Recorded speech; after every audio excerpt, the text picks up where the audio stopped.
2009년 10월 28일, 일본 시마네현 하마다시의 경찰서로 얼굴에 수심이 가득한 한 중년의 부부가 들어왔습니다. 그들은 울먹이면서 이틀 전에 우리 딸이 아르바이트를 마친 후로 계속 연락이 안 된다, 행방불명이 됐다 라면서 실종 신고를 했어요. 부부는 딸이 쇼핑몰 유메타운 하마다점에서 밤 9시가 넘어 퇴근을 했지만 당시에 지내고 있었던 대학 기숙사에 돌아오지 않았다고 상황을 전했습니다. 불안한 마음에 딸의 친구들에게 모두 연락을 돌리고 일터와 학교 주변을 하루 종일 뒤졌지만 딸을 찾지 못했다고 하는데요. 지금까지 한 번도 말없이 어디를 간 적이 없던 성실하고 착한 딸이었다며 무슨 일이 생긴 것이 분명하다고 빨리 좀 딸을 찾아달라고 간절히 호소했어요. 자, 과연 이 중년 부부의 딸에게 무슨 일이 생긴 걸까요? 스릴 넘치는 실제 사건 이야기 듣기 좋게 정리해서 전해드리는 알고 싶은 이야기 제2 채널입니다. 자, 오늘은 일본 시마네현에서 발생했었던 엽기적인 사건 이야기를 가져왔는데요. 일본인들을 큰 충격에 빠뜨렸던 이야기 함께 들어보시죠. 그리고 이야기 후에 마지막 쿠키 영상에서는 이 사건을 둘러싸고 제기됐던 소름 돋는 음모론도 함께 전해드릴게요. 열정적인 댓글과 좋아요는 언제나 큰 힘이 됩니다. 그럼 오늘의 이야기 시작하겠습니다. 이 중년 부부의 실종된 딸 이름은 히라오카 미야코였어요. 자, 앞으로 이야기에서는 미야코라고 부르겠습니다. 이 미야코는 가가와현 사카이대시 출신으로 다카마스 상업고등학교 영어 실무과를 졸업한 뒤 그해 시마네 현립대학 종합정책학부에 진학한 19살의 대학생이었어요. 그녀는 고등학교 시절 여름방학에 미국을 다녀온 이후로 영어에 대한 열정이 불타올랐고 대학에 진학한 뒤에는 국제봉사서클에서 활발히 활동하며 영어를 사용하는 직업을 꿈꾸고 있었습니다. 친구와 동료들은 미야코가 늘 밝고 성실했으며 누구와도 큰 갈등 없이 원만하게 잘 지내온 학생이었다고 진술했어요. 이 미야코가 아르바이트를 하고 있었던 아이스크림 가게 운영자 역시 그녀에 대해 결근도 지각도 없어서 우리 가게에서는 정말 빼놓을 수 없는 존재였다라고 전했습니다. 이렇게 학교 생활도 잘하고 아르바이트도 성실하게 하고 있다가 그냥 하루아침에 모두와 연락이 끊긴 채 사라져버린 거였죠. 보통 어린아이가 아닌 이상 성인 실종의 경우에는 여러분도 진짜 지겹게 들으셨다시피 처음에는 그냥 단순 가출로 판단을 하잖아요. 하지만 이 사건의 경우 경찰은 성인 가출로 보기에는 조금 의심스러운 면이 있다고 판단을 내립니다. 그래서 즉각 그녀의 행방을 쫓기 시작하는데요. 이 미야코는 10월 26일 낮에 대학교 수업에 출석을 하고 오후 4시 반부터는 쇼핑몰에서 아이스크림 가게 아르바이트를 했어요. 그리고 그녀의 부모가 진술한 대로 아르바이트를 마친 후에는 평소처럼 9시 15분경에 이 쇼핑센터를 나섰습니다. 그녀가 퇴근하는 모습은 CCTV에 찍혀 있었고요. 이게 그녀의 마지막 행적이 됐죠. 퇴근을 할 때에는 동료 2명과 함께 나오긴 했는데 같이 귀가를 한 건 아니었습니다. 당시 아이스크림 가게에서 나온 쓰레기를 내다버리는 게 미야코의 몫이었기 때문에 그녀는 쓰레기 봉투를 들고 나가서 집에는 혼자 간 거예요. 참고로 이 쓰레기 봉투 또한 발견이 되지 않았습니다. 미야코가 일했던 이 쇼핑센터에서 그녀가 머무는 학교 기숙사까지의 거리는 약 2km로 도보로 35분 정도가 걸렸어요. 그녀는 이 길을 항상 걸어서 이동했다고 하는데요. 사실 이 주변 일대는 밤이 되면 완전히 어두워지고 지나다니는 사람도 거의 없어서 주변 주민들조차 위험하다고 여기던 골목이었습니다. 중간에 다소 외진 주거 지역도 있었고 건물조차 거의 없는 차 한 대가 겨우 지나갈 정도 폭의 상당히 음산한 아스팔트 언덕 외길도 있었어요. 실제로 미야코도 아르바이트가 끝나고 밤마다 이 길을 지나다니는 게 조금 무서웠던지 행방불명되기 이틀 뒤인 28일에 아르바이트를 원래 그만두려고 했었다고 합니다. 조금만 더 빨리 그만뒀으면 이 위험을 피할 수 있었을 텐데 하는 안타까운 마음이 드는 지점이에요. 경찰은 그녀가 학교로 갈 수 있는 모든 이동 경로에 설치된 CCTV들을 샅샅이 확인해 봅니다. 그녀가 쇼핑몰 출구로 나간 시각을 초 단위로 조사하고 걸어간 방향과 거리 등도 따져보고요.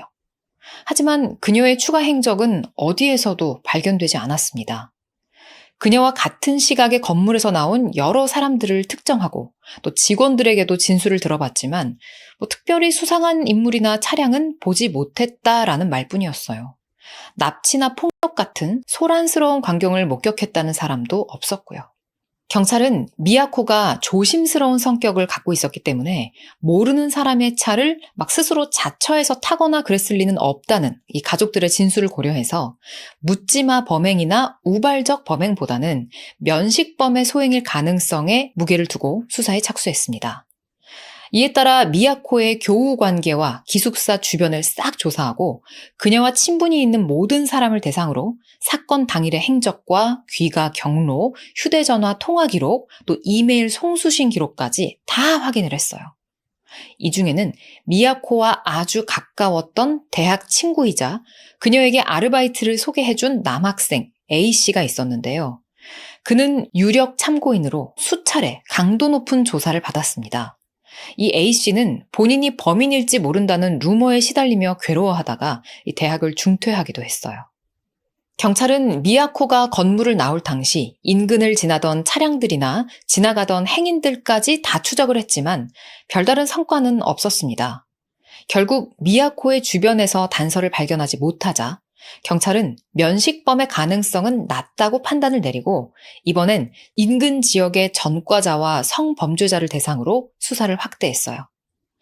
미야코가 납치됐을 수도 있다고 생각을 하고 처음에는 상당히 조심스럽게 수사를 진행했었는데 그녀가 사라진 지 일주일이 넘어가면서 결국 경찰은 11월 6일 그녀의 사진을 공개하고 공개 수사에 착수합니다. 경찰이 공개 수사로 전환을 하고 나서 11월 6일 밤까지 약 30건에 달하는 정보가 들어왔지만 그중에서 그렇게 유력하게 도움이 될 만한 내용은 없었어요. 다만 한 택시기사가 10월 29일 저녁 9시 반쯤에 JR 하마다역 앞에 식료품점 근처에서 대기를 하고 있었는데 남성 2명의 뒤를 따라 걷고 있는 어떤 미야코와 상당히 닮은 복장의 여성을 봤다라는 제보를 해오긴 했습니다.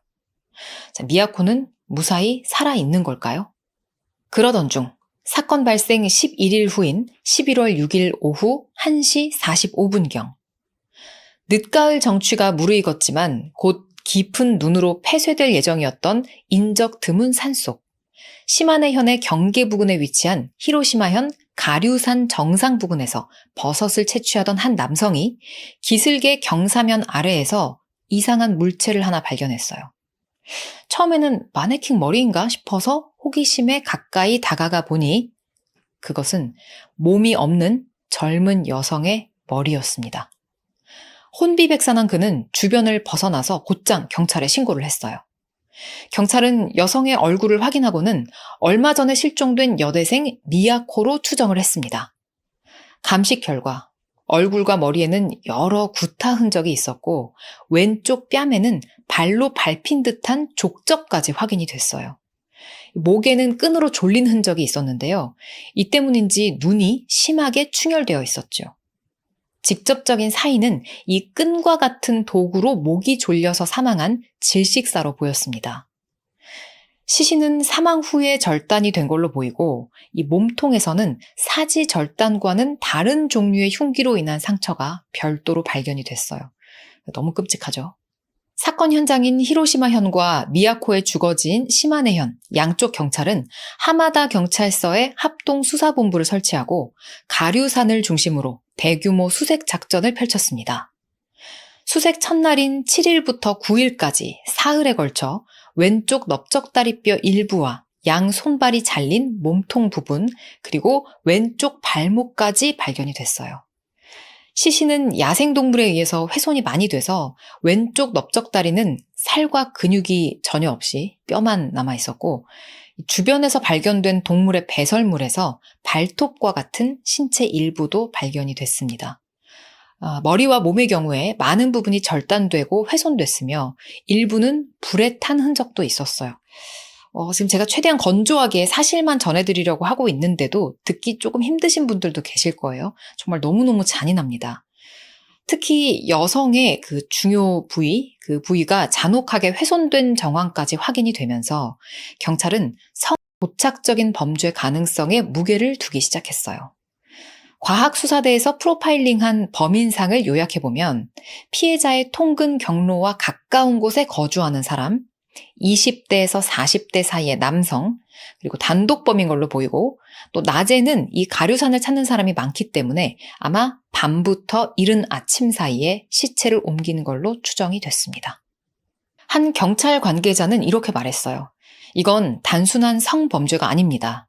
마치 영화 양들의 침묵 속 렉터 박사가 떠오를 정도로 기괴하고 섬뜩합니다. 라고요. 머리와 신체 DNA 감정 결과 피해자는 예상대로 실종됐던 여대생 미야코로 판명됐습니다. 이에 따라 실종 사건은 살인 사건으로 전환이 됐어요. 그러나 범행 현장에서는 흉기라든가 범인을 추정할 만한 단서가 나오지를 않았습니다. 다만 미야코의 혈흔이 묻은 비닐 조각 하나가 발견이 되긴 했는데 전화번호부 배달에 사용하는 비닐봉지로 보였어요. 이게 혹시 범인의 유류품이 아닐까 추정을 하고 경찰이 조사를 해보는데 이 비닐이 배달 연도나 지역에 따라서 색깔, 문자, 디자인이 다 다르기 때문에 포장 자재 업자 등의 유통 경로를 조사하면 어느 정도 정보를 찾아낼 수가 있었습니다.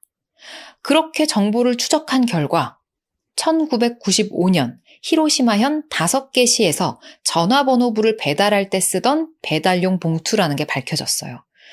근데 뭔가 되게 치밀하게 막 조사를 한 것처럼 들리긴 하지만 안타깝게도 이 정보는 범인을 찾아내는 데에는 큰 도움이 되지는 못했습니다. 경찰은 피해자의 시신을 토대로 프로파일러의 자문을 받아서 성적으로 엽기적인 성향을 가진 인물을 찾는 방향으로 수사를 집중합니다. 비디오 대여점에서 공포영화, 호러, 스플래터 영화 비디오를 자주 빌리는 사람들, 또 고기 해체를 업으로 하는 정육사나 어부들까지도 이 수사 대상에 포함을 해서 조사를 이어가는데요. 이 외에도 시신이 발견된 곳이 고속도로 톨게이트 바로 인근이라는 점을 고려해서 10월 26일, 그러니까 미야코가 사라진 그날 밤 이후로 고속도로를 이용한 사람들에 대해서도 조사가 다 이루어졌어요. 그중 26일 늦은 밤, 대학 연구실에서 나와 귀갓길에 고속도로를 이용해서 통행 기록이 남아있던 대학원생 B씨도 용의선상에 올랐습니다. 경찰이 B씨의 알리바이를 확인한다며 그의 집을 방문해서 귀가 시간을 확인하고 욕실과 집안 여러 곳을 둘러봤어요. 후에 B씨가 집에 들어가기 전에 편의점에 들렀던 모습이 CCTV에 찍혀 있어 알리바이가 확인이 되면서 그는 혐의에서 벗어나긴 했지만 그 역시 아까 그 미야코의 남사친 A처럼 한동안 이웃의 의심 어린 시선 때문에 마음고생을 해야 됐습니다. 범인을 찾는 과정에서 뭐 어쩔 수 없는 일이었다고는 하지만 이렇게 또 다른 희생자들도 계속해서 나오고 있는 거예요. 이 외에도 경찰은 고속도로 통행 기록이 확인된 또 다른 사람들에 대해서도 미행과 집안 욕실 수색, 비디오 대여 기록 조사까지 진행을 하는데 혐의점을 찾지는 못했습니다. 이런 식으로 수개월간 가능한 인력이 총동원된 사건 수사가 이어졌지만 별다른 단서나 용의자가 특정되지는 않았어요. 사건 발생 3개월 차에는 현상금 100만 엔을 걸고 제보를 기대했지만 신빙성 있는 제보는 들어오지 않았습니다. 그렇게 사건은 장기 미제 사건으로 전환돼 사람들의 기억 속에서 점점 멀어져 가고 있었어요. 사건 발생 7년 후인 2016년 시마네현 경찰은 장기 미제 수사팀을 발족합니다. 이들은 미야코 사건을 재검토하던 중 파일 속에서 과거 성범죄 전력이 있는 인물들을 다시 꼼꼼히 살펴보기 시작하는데요. 몇 년째 단서 부족으로 수사 난관에 봉착했었던 경찰은 절대로 가능성이 없는, 그러니까 알리바이가 확실한 사람들을 소거해 나가는 방식으로 용의자 후보군을 계속 좁혀나갔어요. 그래도 갈피가 안 잡히자 인근 도시들로까지 수사 대상을 확대하기도 합니다. 그렇게 끈질긴 노력을 이어오던 2016년 12월 17일, 경찰은 드디어 사건 발생 7년 만에 어떤 한 인물을 용의자로 확정하고 수사 내용 일부를 공개하는데요. 경찰이 밝힌 이 유력한 용의자는 누구일까요? 시마네현 마스다시에 거주했던 당시 33살의 회사원 야노 요시하루였습니다. 그는 시모노세키 출신으로 후쿠오카현과 도쿄에서 일면식도 없는 여성에게 흉기를 들이대고 강제추행을 시도해 상해를 입히는 등 3건의 범죄를 저지르고 징역 3년 6개월의 실형을 선고받은 전력이 있었습니다. 그를 변호했었던 변호사조차 이 요시하루는 아주 신경질적인 사람으로 흥분하면 무슨 짓을 할지 모르는 위험한 인물이다 라고 증언을 했을 정도였어요. 수사 초기에 사실 그도 성범죄 전과자로 수사 대상에는 올랐었지만 미야코와 아무런 접점이 없기도 했고 또 그 당시 그의 범죄 수위가 상대적으로 좀 낮아서 우선순위에서 밀려났었던 것으로 보였습니다. 물론 이 요시하루가 위험 인물이긴 했어도 미야코 사건을 저질렀던 범인은 이것보다 훨씬 더 잔인한 놈이라고 판단이 됐던 거죠. 경찰은 다시 추려진 용의자들에 대한 수사와 함께 약 40만 건에 달하는 과거 교통 시스템 기록을 재분석하기 시작했어요. 이 기록은 도로의 CCTV에 찍힌 영상에서 차량의 번호판을 판독해 그 차량의 위치 데이터를 저장해 놓은 것으로 경찰은 이 중에서 용의자의 차량 위치를 집중적으로 확인했습니다. 그 결과 용의자로 떠올랐다가 제외됐던 이 요시하루에게 다시 이목이 집중됐어요. 사건 발생 전후로 미야코가 실종된 지역과 시신이 발견된 가류산 인근의 고속도로에서 그의 차량 위치가 자주 확인이 됐거든요. 요시하루는 당시 영업사원이어서 모든 지역을 다 돌아다녔는데 사건 이후에는 이상하게 그 사건 현장 주변 간선도로를 피해서 뒷길을 이용했던 정황도 뚜렷하게 드러났습니다. 여기서 한 가지 반전이 있는데요. 막상 경찰이 조사에 들어가니까 놀랍게도 요시하루는 이미 7년 전에 교통사고로 사망했다는 사실이 확인됩니다. 사건 직후에 사망해버린 인물이었기 때문에 당시에는 조사도 제대로 이루어지지 않았었던 거예요. 사건 기록에 따르면 요시하루는 미야코의 시신이 발견된 지 이틀 후인 2009년 11월 8일 어머니와 함께 고속도로를 운전하던 중 교통사고로 차량이 전소해 사망했습니다. 그런데 사고 보고서에는 당시 도로에 브레이크를 밟거나 미끄러진 흔적이 전혀 없었다면서 사고 외에 자살 가능성도 제기돼 있었습니다. 자, 그렇다면 이대로 다시 사건이 미궁에 빠지느냐? 근데요, 잘 생각을 해보면 그가 사망했다는 사실 때문에 그가 용의자에서 확실히 제외된다고 볼 수도 없습니다. 미야코의 실종 이전에 죽은 것도 아니고 미야코의 시체가 발견된 지 이틀 뒤에 죽은 거니까요. 그러니까 아직 가능성은 있는 거예요. 경찰은 곧장 요시하루의 행적 조사에 들어갔어요. 요시하루는 과거 대학생 시절 학교에서 밴드 활동을 하다가 친구와의 불화로 밴드를 그만둔 후 앞서 잠시 말씀을 드렸던 대로 일면식도 없던 여성들한테 막 흉기를 들이대고 강제추행을 시도해서 상해를 입히는 등 3건의 범죄를 저지른 적이 있습니다. 이 사건으로 그는 대학을 중퇴하고 징역 3년 6개월의 실형을 선고받았어요.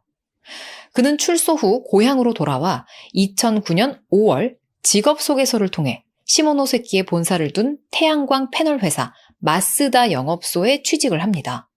잘생긴 외모와 성실한 태도로 영업 실적도 좋아서 회사에서는 요시하루가 영업소 옆에 있는 3층 목조주택에서 거주할 수 있도록 지원을 해주기까지 했어요. 경찰이 당시 영업소장에게 요시하루의 마지막 행적에 대해 묻자 그는 당시 기억을 떠올려 보지만 요시하루에게서 별다른 이상한 점은 느끼지 못했다고 진술했습니다.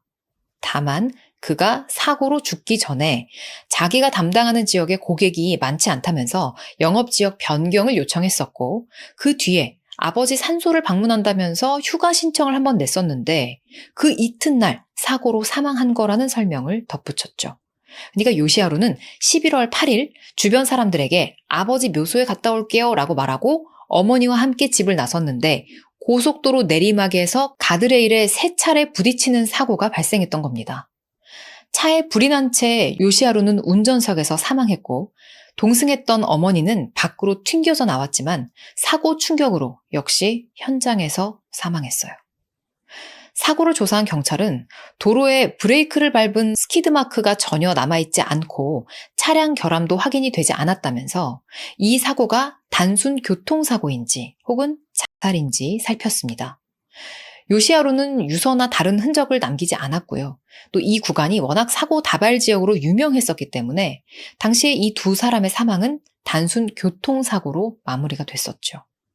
경찰은 피해자와 요시하루가 휴대전화나 이메일 등으로 서로 연락을 주고받은 기록은 없었다며 두 사람이 서로 아는 사이였는지 확인할 수 없다고 밝혔습니다. 다만 요시하루가 유메타운에서 아르바이트를 하던 피해자 미야코를 우연히 목격하고 범행 대상으로 삼았을 가능성은 있다고 추정을 했죠. 게다가 알고 보니까 이 요시하루는 미야코가 실종된 날과 그 다음 날 이틀 동안 출근을 하지 않았다고 해요. 그리고 이후 교통사고로 죽기 전까지 주변인들한테 자기의 범행을 암시하는 듯한 발언을 했다는 점도 밝혀졌습니다. 이 요시하루에 대한 조사가 이어지자 그의 유품을 정리했었던 친척이 요시하루의 유품이라면서 디지털 카메라를 경찰에 제출했어요. 그리고 이 카메라 안에서 정말 엄청난 비밀이 튀어나옵니다. 처음에 카메라에는 아무 사진도 남아있지 않았지만 경찰은 혹시나 하는 마음으로 삭제된 USB 메모리의 데이터를 복원해 보는데 과연 이 카메라에 어떤 자료들이 담겨 있었을까요? 복구된 디지털 카메라의 메모리 데이터에서는 실종 후에 미야코의 모습이 담긴 사진이 발견됐습니다. 근데 그 장소가, 배경이 요시하루의 집이었어요. 메모리 카드에서는 또 요시하루가 자신의 욕실에서 그녀의 시신을 훼손하는 장면을 촬영한 57장의 사진도 발견이 됐습니다. 사진 속에는 범행에 사용됐던 칼과 범인 요시하루의 다리도 찍혀 있었어요. 그러니까 아예 부인할 수가 없게 확실한 증거죠. 너무 늦긴 했지만 드디어 범인이 밝혀지는 순간입니다. 촬영 기록에 따르면 요시하루는 대략 1시간 30분 동안 흉기를 사용해서 시신을 훼손하고 유기할 준비를 한 것으로 보였어요. 이 요시하루의 죽음으로 인해서 미야코를 납치한 장소나 살해한 시각, 특히 범행 동기는 밝혀낼 수가 없었지만 경찰은 그가 시신 훼손 과정을 사진으로 찍어 기록한 것으로 보아 요시하루는 살인을 즐긴 성도착 사이코 범죄자일 것이라고 판단을 내립니다. 이 요시하루의 마지막 SNS 게시물은 미야코 실종 6일 후로 요시하루는 미야코를 납치하고 살해한 이후에도 평소와 다름없이 직장 생활을 이어갔고 SNS도 업데이트를 했습니다. 그의 SNS에는 젊은 시절에 음악을 하던 셀카 사진도 올라와 있었고요. 또 그의 프로필에는 경고, 오는 자는 거부하지 않고 떠나는 자는 지옥 끝까지 쫓아갑니다. 말을 걸 때에는 조심하세요 라는 문구가 적혀 있었어요. 뭔가 살짝 쎄하죠. 또 좋아하는 책으로는 천사와 악마, 다빈치 코드라고 적어놨습니다. 자, 2017년 1월 31일 검찰은 피의자 사망으로 인한 공소권 없음으로 사건을 종결합니다. 일부 사람들은 경찰이 이 요시하루를 수사 초기 단계부터 수사 대상으로 삼았으면서도 우선순위를 낮게 판단한 게 잘못이었다면서 경찰의 실수를 맹렬하게 비난하기도 했어요. 결국 이 사건으로 인해서 용의자로 의심받았던 미야코의 대학 친구는 학교를 중퇴했고요. 또 여러 무고한 사람들은 루머로 인해서 오랜 기간 힘든 시간을 보내야 했죠.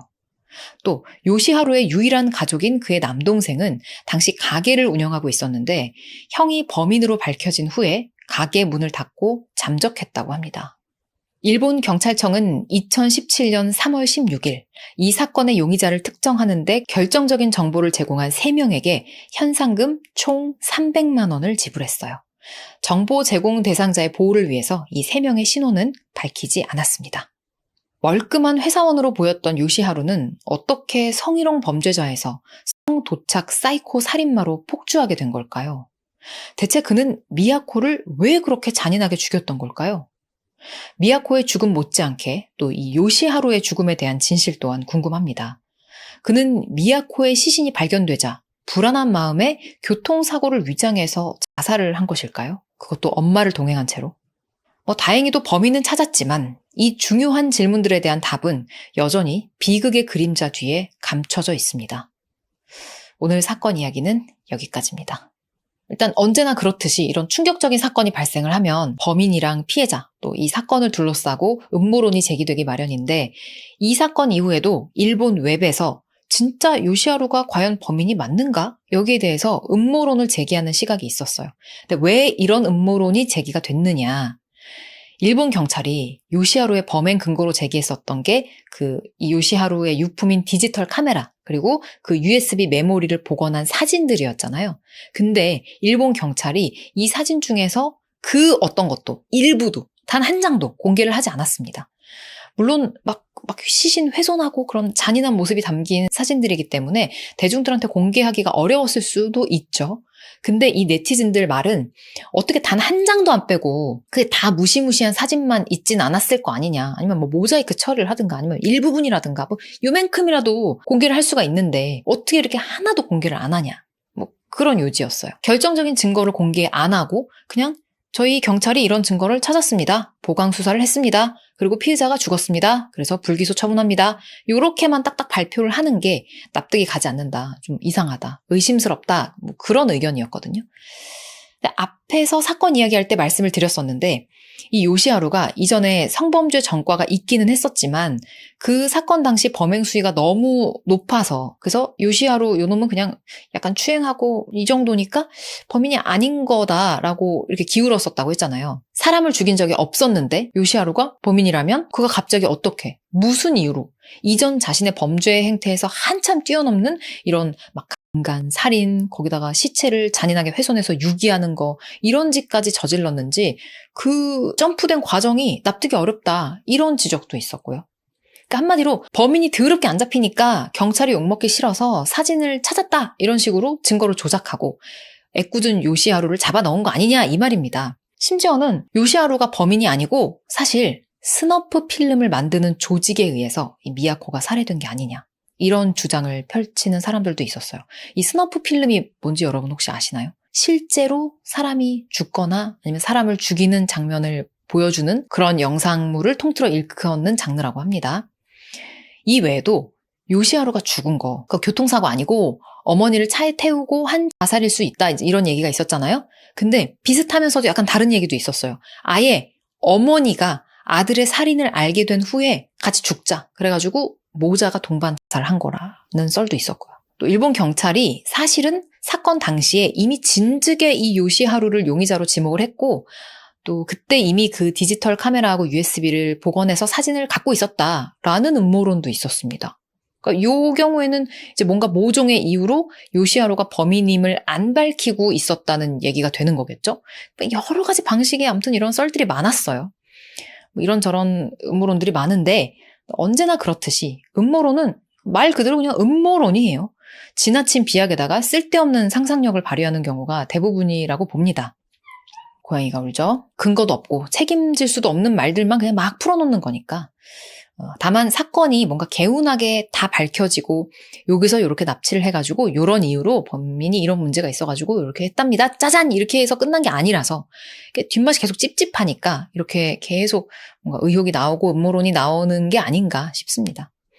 근데 아까 말씀드렸던 사진 있죠? 경찰이 찾았다는 그 사진. 여러분도 이 음모론 들으시면서 혹시나 약간 휘둘리실까봐 혹시나 해서 제가 말씀을 드리면 지금이 어느 시대인데 경찰이 대중에 공개하지 않는다고 해서 뭐 그걸 조작했느니 뭐니 이런 거는 말도 안 된다는 거 여러분 아시죠?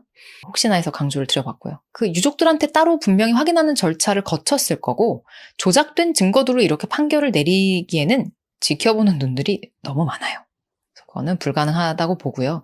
음모론은 그냥 음모론으로 이제 이 사건이 너무 끔찍했고 또 이렇게 깔끔하게 끝난 게 아니다 보니까 이런 헛소리를 하는 인간들도 있었구나. 사건을 둘러싸고 막 이런저런 얘기들이 많았구나 정도로 들어주시면 좋을 것 같습니다. 어떻게 들으셨나요, 여러분? 중간에 미제 사건일까 하셨는데 미제 사건 아니죠. 자기 변호사가 그런 말을 할 정도면 덜덜덜. 그쵸? 요시하루 이 범인 새끼 있잖아요. 이 사람이 팩트는 팩트니까 잘생겼어요. 겉으로 보기에 되게 멀쩡해 보이고 일도 잘했고 회사에선 평가가 괜찮았는데 사람을 이렇게 날카롭게 볼 줄 아는 사람 그리고 그의 민낯이 드러난 범죄 상황을 본 사람, 변호사 이런 사람들이 봤을 때는 이제 이놈 보통 놈이 아니다. 이거 미친놈이다. 이게 딱 보였던 모양이에요.